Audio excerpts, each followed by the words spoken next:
Ayan na kung maghintay, kung kailan ibibigay, wow. Yeah.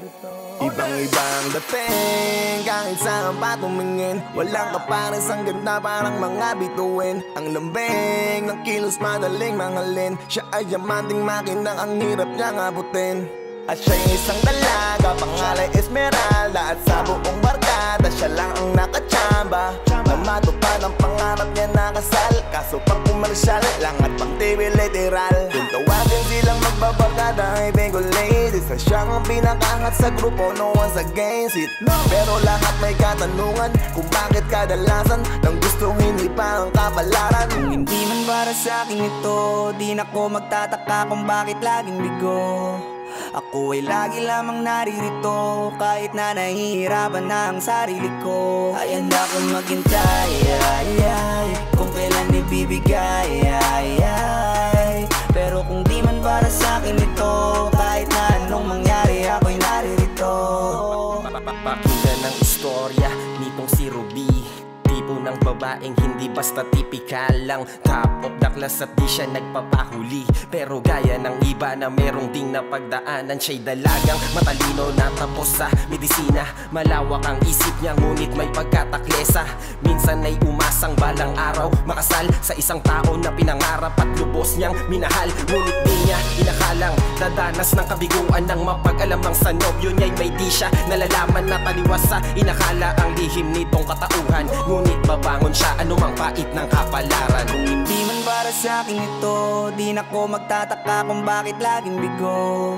Ako ay lagi lamang naririto, kahit na nahihirapan na ang sarili ko. Ayan na kung maghintay, kung kailan ibibigay, pero kung di man para sa akin ito, kahit na anong mangyari, ako'y naririto.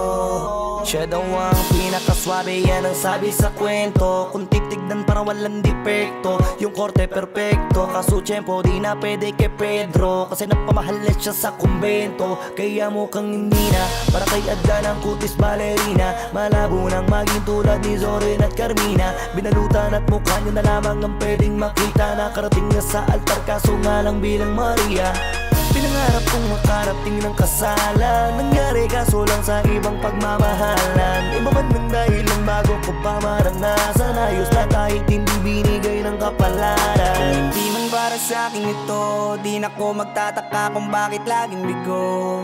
Ako ay lagi lamang naririto, kahit na nahihirapan na ang sarili ko. Ayan na kung maghintay, kung kailan ibibigay, pero kung di man para sa akin ito, kahit na anong mangyari, ako'y naririto. Lagi na lang kaibigan ang dating, kahit na estado natin mahirap na tanggapin. Ako sa iyo ay merong palihim na pagtingin. Matalik na kaibigang babae lang tayo, dapat hindi pwedeng kiligin. Pero bakit ba sa tuwing ikaw ay nasa tabing, tayong dalawa nagmimistulang lesbiana dating? San man tayo magpunta ay pinipicturan kita. Di ko akalaing sunod na kuhay sa kasal mo na. Gusto kong sabihin Goldie, I'm happy, I'm always be here forever. Jade, I'm still ang best friend mo na chubby. Masaya ako na maging abay at sa iyong kasalan, na sa ibang kamay ibinigay ng kapalaran. Kung hindi man para sa akin ito, di na ko magtataka kung bakit laging bigo.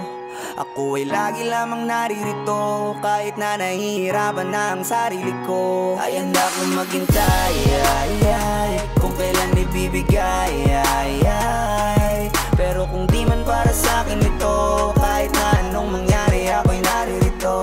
Nawawalan na siya ng pag-asa na meron pang tsansa. Dumating ang araw na iharap siya sa dambana. Di naman daw siya yung tipong may nagkakandara pa, kaso mapaglaro pala talaga ang tadhana.